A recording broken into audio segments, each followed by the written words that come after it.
un resumen nuevamente del tipo de sólidos iónicos, se las puse en estas diapositivas para que tengan más ejemplos, porque por ahí capaz, no sólidos iónicos, sólidos cristalinos, por ahí ustedes en sólidos iónicos asocian que pueden ser los de unidades formulares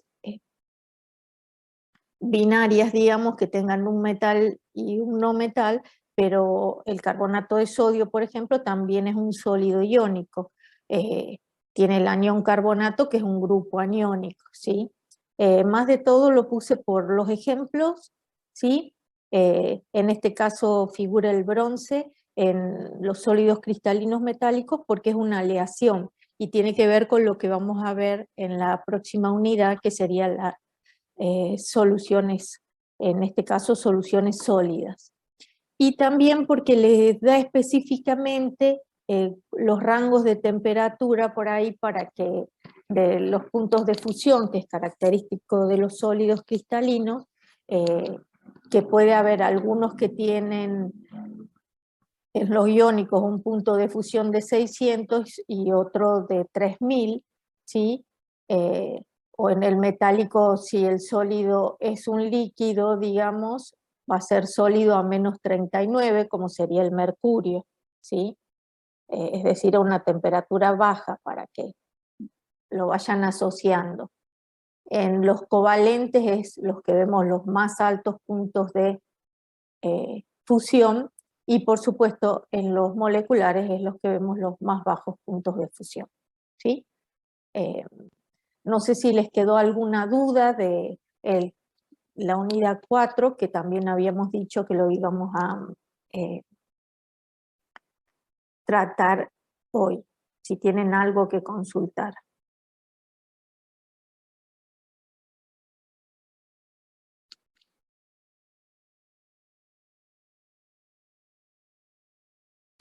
Si no tienen ninguna consulta, recordaremos la parte de cambios de fase, ¿sí?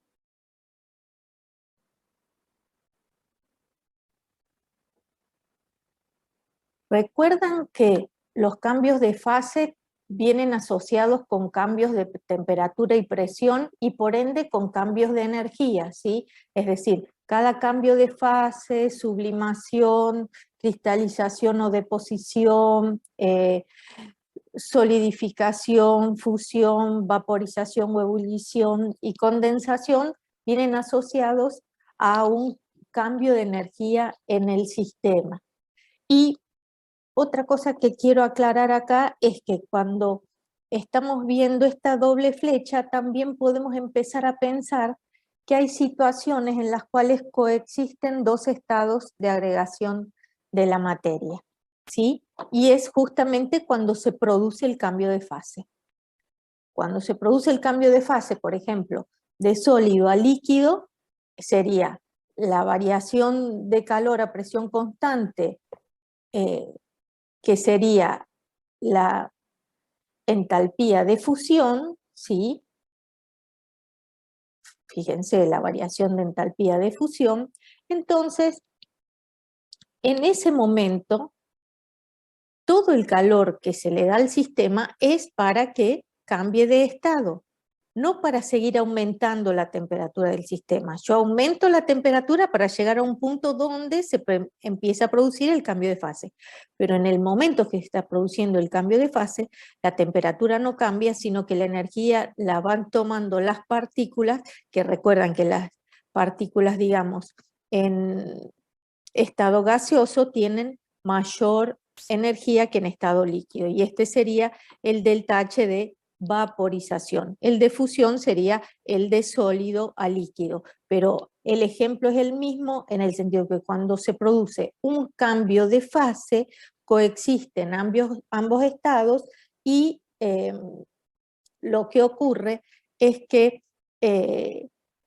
las energía la van tomando las moléculas, en este sentido, la van tomando las moléculas para pasar al estado siguiente, ¿sí? En cambio, ¿qué ocurre en el sentido opuesto? Van tomando energía las moléculas o liberando energía. ¿Qué les parece?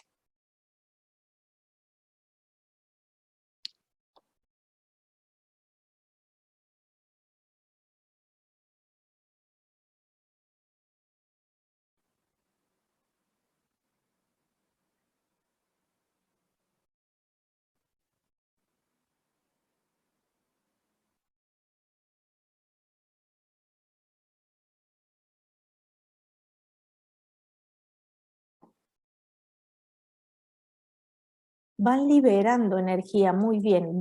En este caso, la energía que van liberando, ¿qué les parece? ¿Es de valor diferente a las que estamos viendo acá? Fíjense, si esto es entalpía creciente, entonces cuando pasa de sólido a líquido, el delta H de fusión es positivo.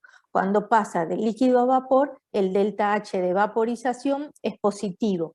¿Sí? Cuando pasa de sólido a vapor o gas, el delta H de sublimación es positivo. Es el mismo que absorbe que lo libera, es decir, con signo opuesto. Muy bien. Habiendo hecho este repaso, veamos en una gráfica lo que acabamos de repasar, ¿sí? Tenemos la temperatura ahora en función de la presión, a medida, perdón, del calor que se le va agregando al sistema, ¿sí? Calor agregado. Aquí tenemos para un determinado sólido, ¿sí? Una temperatura a la cual se encuentra el sólido. El calor acá va aumentando y el sólido lo único que va haciendo es se va calentando. ¿Estamos de acuerdo? ¿Por qué digo que se va calentando? Porque el calor aumentó de un valor que podría decir 0 a un valor distinto de 0, ¿sí? O donde se cortó, digamos, la gráfica. En este caso, ¿qué es lo que ocurre? De A a B. ¿Alguien puede explicar según lo que estuvimos hablando recién?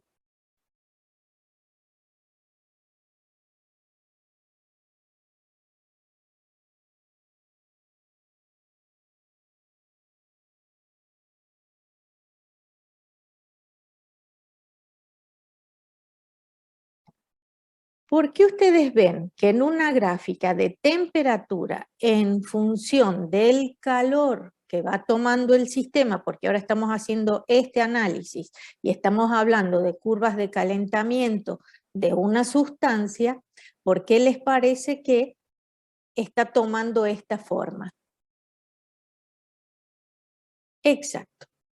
En este caso, absorbe calor hasta que llega a un punto donde la temperatura no cambia.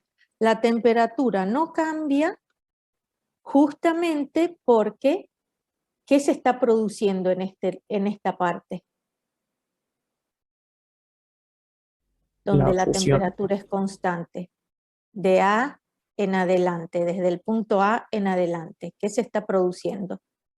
El cambio de fase, exactamente. De A en adelante hasta este punto se está produciendo el cambio de fase.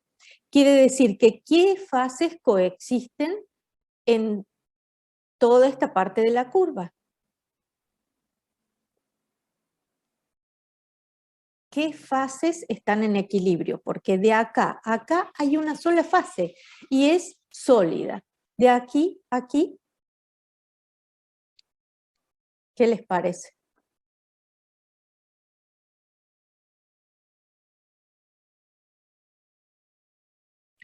Coexisten sólido y líquido, muy bien.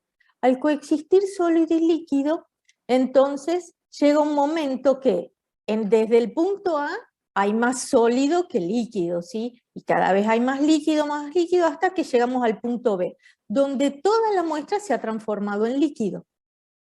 Ahora, ¿el líquido qué estamos haciendo? El líquido se está calentando. Aumenta la temperatura del líquido y aumenta su calor. En este caso, la temperatura no variaba. ¿Por qué? Porque era energía que tomaba el sistema para el cambio de fase. Cuando llegamos al punto B, nuevamente, comienza a coexistir la fase líquida con la fase gas de la sustancia, hasta llegar a este punto donde todo el líquido se transformó en gas o en vapor, y aquí lo único que estoy haciendo es calentar el gas. En este proceso donde el calor va aumentando, ¿sí? El calor absorbido, se dice que el proceso es endotérmico. Cuando el calor se desprende, que sería en el proceso inverso, ustedes ven condensación, solidificación, ¿sí? El calor lo libera el sistema, la temperatura va disminuyendo, por eso sé que el sistema está liberando calor al medio ambiente, y el proceso es exotérmico. Decimos que es curva de calentamiento o enfriamiento porque según el sentido en el cual yo le esté analizando, en este caso lo que está en celeste corresponde a la lectura que hago de la curva como calentamiento, y lo que está en rojo corresponde a la lectura que hago de la curva en el enfriamiento de la muestra, ¿sí? Como de gas, coexiste luego con el líquido, pasa al líquido, el líquido se sigue enfriando y llega un momento donde coexiste con el sólido, ¿sí? Y luego el sólido se enfría hasta lo que fue la temperatura inicial que fuimos analizando. Como me dijeron, esta sería la variación de calor a presión constante, que sería el delta H de fusión. El delta H de fusión es característico de cada sustancia, como también es característica la temperatura y la presión a la cual va a fundir esa sustancia. ¿Se acuerdan que decíamos punto normal de fusión cuando la presión es de una atmósfera? Y el calor o entalpía, ya que H representa entalpía, calor a presión constante, molar de fusión es la cantidad de calor que se necesita para fundir un mol de sólido en su punto de fusión, es decir, a la temperatura a la cual funde a la presión de una atmósfera, considerando una cantidad constante de materia que es un mol.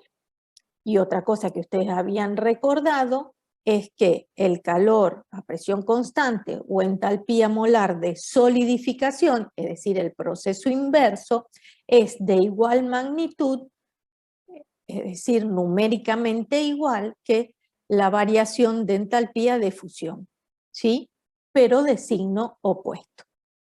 Si es endotérmico en este sentido, es exotérmico en el sentido opuesto. Aquí está representado el delta H de vaporización, perdón, y como podemos ver,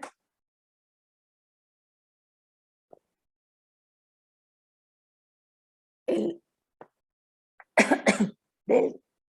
me quedé sin voz. El delta H de vaporización es a su vez mayor que el delta H de fusión. ¿Por qué? Porque la energía que poseen las fases líquida y gaseosa son mayores que la energía que posee las fases sólida y líquida, cuando se produce el cambio de fase. Muy bien.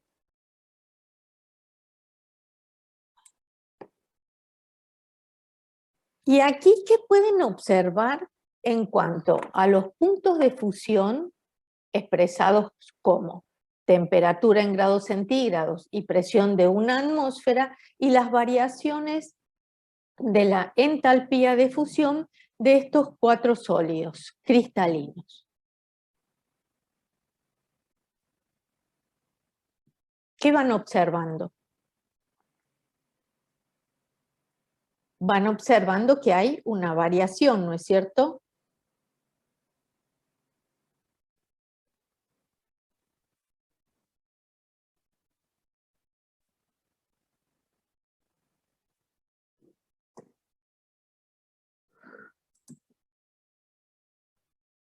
Exacto, la variación que se observa es que el punto de fusión va aumentando de arriba hacia abajo y la variación de entalpía o calor a presión constante de fusión también va aumentando.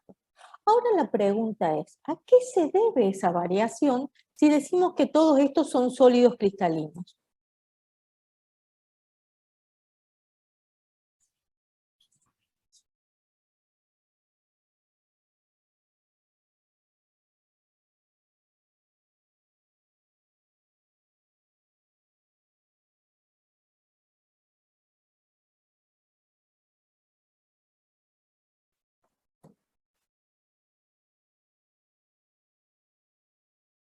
Las fuerzas intermoleculares, sí puede ser, las fuerzas intermoleculares, pero en realidad debieras poder, en función de las fuerzas intermoleculares, la polaridad de la molécula, ¿sí? O las unidades formulares, poder clasificarlo según el tipo de sólido.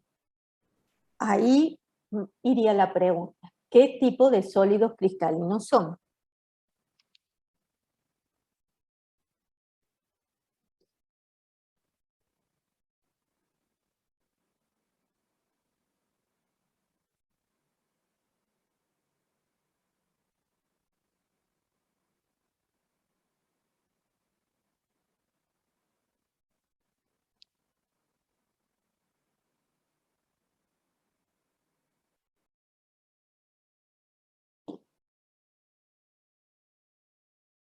Ese exactamente el orden no es.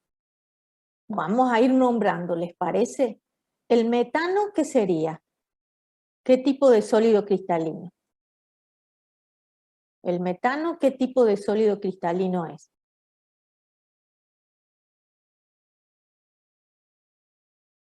Primero ustedes lo piensan como un tipo de molécula apolar. ¿Están de acuerdo?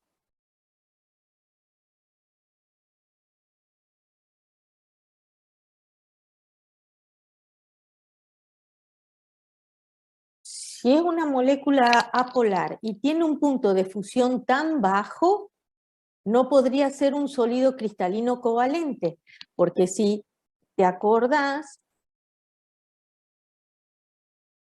en lo que vimos, en los puntos de fusión iónico, metálico, covalente y molecular, de 1200 a 4000, es decir, va a haber especies que funden a sustancias que funden a 1200, sustancias que funden a 4000, ¿sí? Entonces,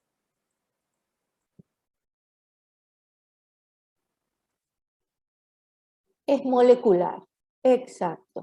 Entonces, el metano es una molécula apolar y por su punto de fusión bajo es un sólido cristalino molecular. Y veo que tiene una variación de entalpía de fusión baja, expresada en unidades de energía por mol, kilojoules por mol. ¿Sí? ¿Qué opinan del agua? ¿Qué tipo de sólido cristalino va a ser?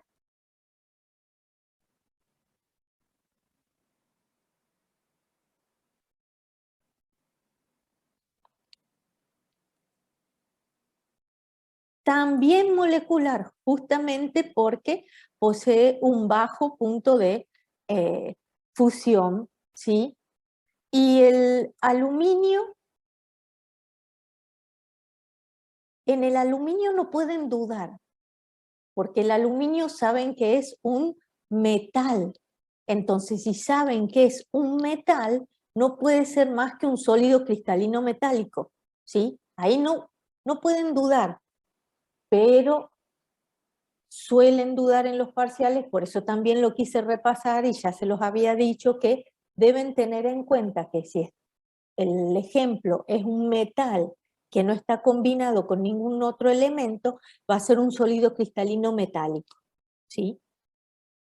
¿Y el cloruro de sodio? ¿Qué tipo de sólido cristalino es?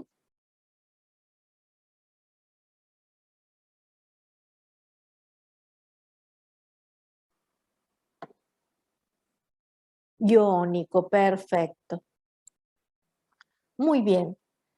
Entonces, fíjense cómo ustedes analizando los cambios de fase, analizando propiedades de los sólidos, ¿sí?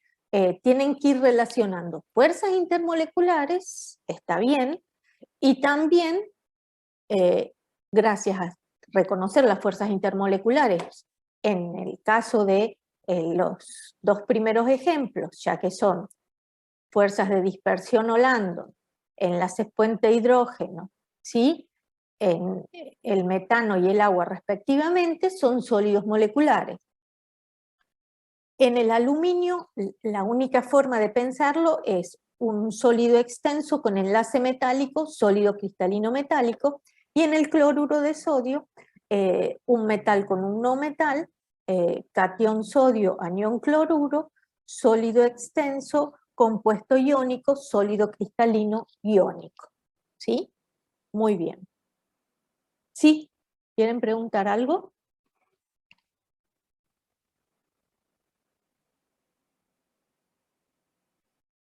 Lo llamo sólido cristalino porque dijimos que dentro de todos son sólidos cristalinos. En el estado sólido, todas estas especies forman sólidos cristalinos. Está bien que vos al metano lo conocés como un gas a temperatura ambiente y al agua la conocés como un líquido a temperatura ambiente, pero a menos 182 el metano forma un sólido cristalino molecular y el agua a 0 grados centígrados forma un sólido cristalino molecular. Perfecto.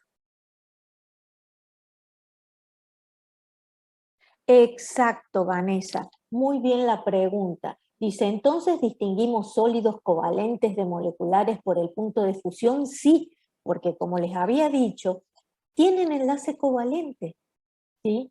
Y van a encontrar no metales en el compuesto que estén analizando. Pero justamente van a ser moléculas y van a tener puntos de fusión bajos, como el azufre octoatómico o el fósforo tetraatómico o como el dióxido de carbono, ¿sí? Entonces está muy bien la aclaración.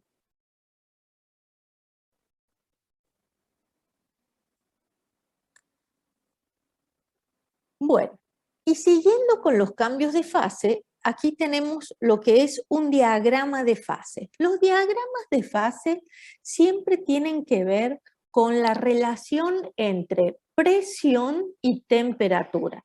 Recién habíamos visto curvas de calentamiento, enfriamiento, es temperatura en función del calor agregado, ¿sí? En este sentido siempre es calor creciente. Los cambios de fase los analizamos en curvas que tienen a la presión en función de la temperatura. Este sería el diagrama de fases del agua. En este caso, la coexistencia de las fases se ven en líneas y la existencia de las fases se ve por zonas, ¿sí? Entonces, en toda esta zona nosotros tenemos el estado sólido del agua. En toda esta zona nosotros o región tenemos el estado líquido del agua y en toda esta región tenemos el estado gaseoso. ¿Es lógico? Sí, es lógico. ¿Por qué? Porque a medida que va aumentando la temperatura, ¿sí? A medida que va aumentando la temperatura, yo tengo la región del gas, ¿sí? Y a menores temperaturas tengo la región del sólido, aunque pueden coexistir, ¿sí? Digamos, a presiones y temperaturas por debajo de cero o próximas a cero, la fase sólida y la fase gaseosa. Entonces, fíjense, si es presión en función de temperatura, la presión está en Torricelli, que se acuerdan que 760 Torricelli era igual a 760 milímetros de mercurio y que a su vez era igual a una atmósfera. Esta temperatura sería el punto de fusión normal, este par, ¿sí?, de datos, me determina el punto de fusión normal, que serían 760 Torricelli y 0 grados centígrados. Este par de datos me determina el punto de ebullición normal, que sería 760 torricheles y 100 grados centígrados. ¿Para quién? Para el agua, ¿sí? Recuerdan que normal refiere a que es a una atmósfera o 760 torricheles. Después, sobre las ramas de la curva, lo que tenemos es la coexistencia de las fases. Y por eso en este caso decimos que en todos estos puntos podemos medir la presión de vapor del líquido a una determinada temperatura, ¿sí? ¿Se acuerdan de las propiedades de los líquidos? La presión de vapor del líquido a una determinada temperatura, que está en equilibrio con su vapor. Por ende, en esta rama de la curva tenemos equilibrio líquido-vapor. En esta rama de la curva tenemos equilibrio sólido-líquido y en esta rama de la curva tenemos equilibrio sólido-vapor, ¿sí? En el punto triple coexisten los tres estados de agregación de la materia, que para el caso del agua serían 4,58 torrichelis y casi 0 grados centígrados, 0,01 grados centígrados, ¿sí? Cambios de fase y equilibrios de fase. Ahora vemos el diagrama de fase del dióxido de carbono. La diferencia entre cada sustancia es que las ramas van teniendo distintas pendientes, por supuesto también van cambiando los valores a donde encontramos el punto triple, los puntos normales de fusión y ebullición, ¿sí? Y a su vez, la diferencia entre el diagrama de fase del dióxido de carbono y el agua es que en general, para las sustancias, el diagrama de fase, la curva que representa el equilibrio sólido-líquido, tiene una pendiente como la del dióxido de carbono, ¿sí? Y en cambio, en el agua tiene una pendiente negativa, que esto se debe a la densidad del agua, que va cambiando a medida que se va formando el sólido, ¿sí? Pero si no, ven que en general son iguales. Lo que cambia es la pendiente en este caso, y la que más se diferencia es la del agua. De nuevo tenemos el punto triple, que es un par coordenado de presión-temperatura diferente a la del agua porque es otra sustancia, ¿sí? El punto de ebullición y en este caso el punto de fusión se darían a una atmósfera. ¿Y dónde encuentro una atmósfera? Acá. ¿Por qué es lógico que estamos viendo el dato acá comparado con el agua? Que estábamos viendo los 760 y tenía la curva de que cortaba a las curvas de sólido y líquido, y en el caso del dióxido de carbono vemos acá que estaría la temperatura a la cual el sólido pasa a vapor a la presión de una atmósfera. Pasa a gas directamente. ¿Qué les parece? Porque es una sustancia que a temperatura ambiente es un gas. ¿Estamos de acuerdo? El dióxido de carbono es un gas. En cambio, en el agua estábamos viendo que a temperatura ambiente era un líquido. En este caso, fíjense, el punto A sigue siendo el punto triple, ¿sí? Puedo tomar diferentes presiones para decir que aquí sería la temperatura a la cual pasa de sólido a líquido, una presión de 73 atmósferas. Como es un gas a temperatura ambiente, requiere una presión muy alta para pasar a líquido, ¿sí? Y encontramos un punto en el cual es como que la curva termina, la curva de equilibrio líquido-gas, ¿sí? Termina. Y se conoce como punto crítico. A partir de este punto ya no tenemos un gas, sino tenemos un fluido supercrítico. Un fluido supercrítico es una sustancia que tiene comportamiento intermedio entre la fase líquida y la fase gas, ¿sí?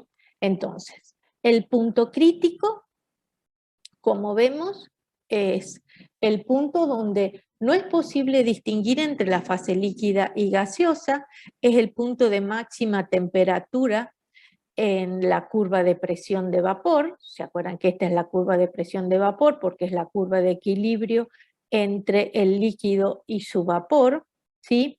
La presión crítica es la presión necesaria para licuar una sustancia a su temperatura crítica, es decir, tengo datos a partir de los cuales debo alcanzar esta presión y esta temperatura para poder volver a condensar y tener un comportamiento líquido o gas de la sustancia. De lo contrario, tendré un comportamiento que es completamente diferente, ya que se comporta como un fluido supercrítico donde capaz tiene la densidad de un líquido, pero se puede difundir como un gas, ¿sí? Y que justamente tiene propiedades especiales para utilizarlo como solvente. Los sólidos con presiones de vapor, digamos, bajas, en este caso, ¿qué podemos ver con el dióxido de carbono? Que a la presión de una atmósfera, el dióxido de carbono pasa a la fase gas. Y el dióxido de carbono, por ejemplo, si ustedes se acuerdan, es lo que se conoce como hielo seco. ¿Por qué? Porque es un sólido, ¿sí?, que pasa directamente a la fase gas.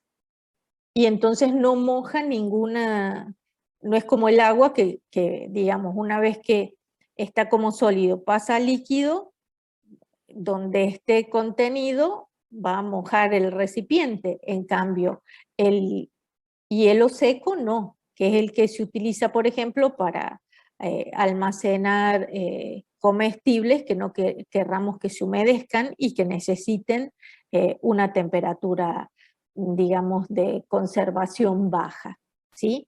Entonces, fíjense, este sería un caso, las naftalinas con el naftaleno serían otro caso, ¿sí?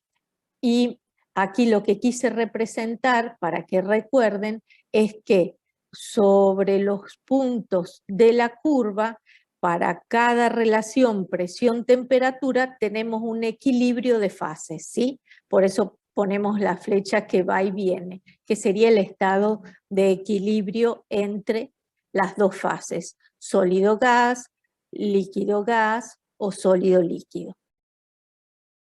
Un ejemplo, por eso también agregué las diapositivas al aula virtual, porque agregué esta parte, si no ya la tenían de la semana pasada, es cómo actúa un fluido supercrítico, ¿sí?, que tiene mucha aplicación, digamos, a nivel industrial. Mediante una variación cuidadosa de presión y temperatura se ha usado con éxito la extracción con fluidos supercríticos para separar componentes de una mezcla compleja en las industrias químicas, de alimentos, farmacéuticas y de energía. ¿Qué significa? Significa que el dióxido de carbono se puede utilizar como un disolvente. Si yo tengo acá café, granos de café verdes, ¿sí?, yo puedo usar el dióxido de carbono en condiciones de alta presión, ¿sí? Convertirlo en un fluido supercrítico y entonces va a ir fluyendo como un gas, pero con una densidad suficiente como para embeber los granos de café y disolver la cafeína, ¿sí? Que es uno de los componentes del sistema, digamos. Disuelve la cafeína y la transporta hasta un nuevo recipiente donde se separan. ¿Cómo se separan? Justamente reduciendo la presión. Si reducimos la presión, la cafeína se puede sacar como un líquido y el dióxido de carbono es un gas que a bajas presiones puede volver al sistema. En general se utilizan dióxido de carbono y agua y ya no se utilizan disolventes orgánicos, no solo porque pueden llegar a ser más caros, ¿sí? Sino porque en su constitución, como pueden ser el cloruro de metilo o el acetato de metilo, como disolventes arrastran otras sustancias químicas que tienen los granos de café, como puede ser el aroma, el sabor. Y entonces el café descafeinado tratado con estos compuestos no queda, digamos, con el aroma y el sabor que poseen el café normal, digamos. Esto nada más yo lo pongo a modo de ejemplo, a su vez se dice que usando estos disolventes orgánicos no es bueno porque estamos usando derivados son, digamos, compuestos que tienen halógenos y también pueden venir de derivados del petróleo, entonces son solventes orgánicos, pero que para la producción orgánica de café descafeinado se utilizan compuestos que tengan menos procesamiento, ¿sí? Como puede ser el agua o el vapor de agua, ¿sí? O el dióxido de carbono. Esto a modo de ejemplo nada más de lo que son los fluidos supercríticos. Y aquí, para que terminen relacionando cómo el diagrama de fase se relaciona con la curva de calentamiento y enfriamiento. Por ejemplo, ¿sí? Si estoy en el punto E, ¿dónde les parece que voy a estar en este diagrama de calentamiento? En el punto E, ¿qué es lo que tengo? ¿Qué estado de agregación de la materia tengo?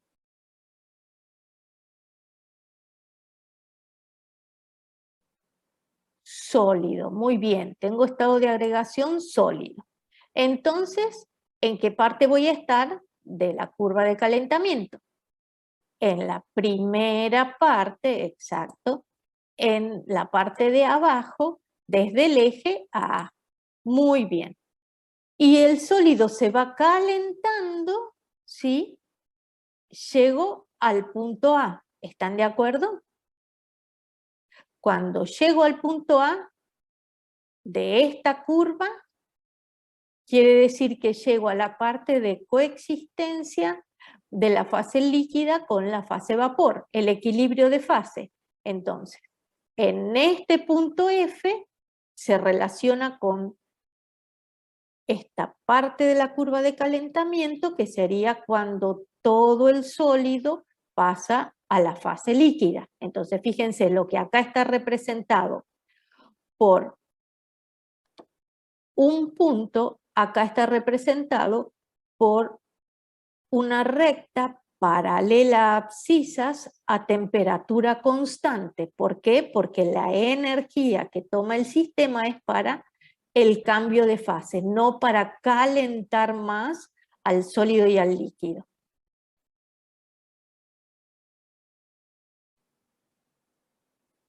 Si continúo calentando al líquido, ¿sí? Estoy en esta parte de la gráfica o diagrama presión-temperatura, diagrama de fase, y estoy en esta parte de la curva donde lo único que estoy haciendo es calentando al líquido. Y en el punto B de la curva de calentamiento es cuando llego al punto de equilibrio del líquido con el vapor en el diagrama de fases, que sería el punto G. Aquí recién comienza y el punto G se condice con toda la parte de la gráfica horizontal o paralela al eje de abscisas, mejor dicho, y a temperatura constante, donde se produce el cambio de fase de líquido a gas.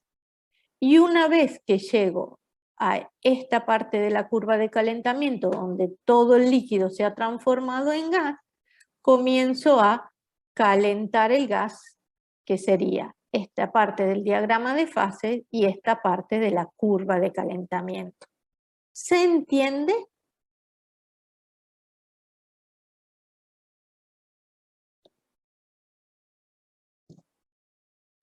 Muy bien. Con esto terminamos lo que es la unidad 4. Recuerden hacer algún mapa conceptual donde revisen los temas, ¿sí?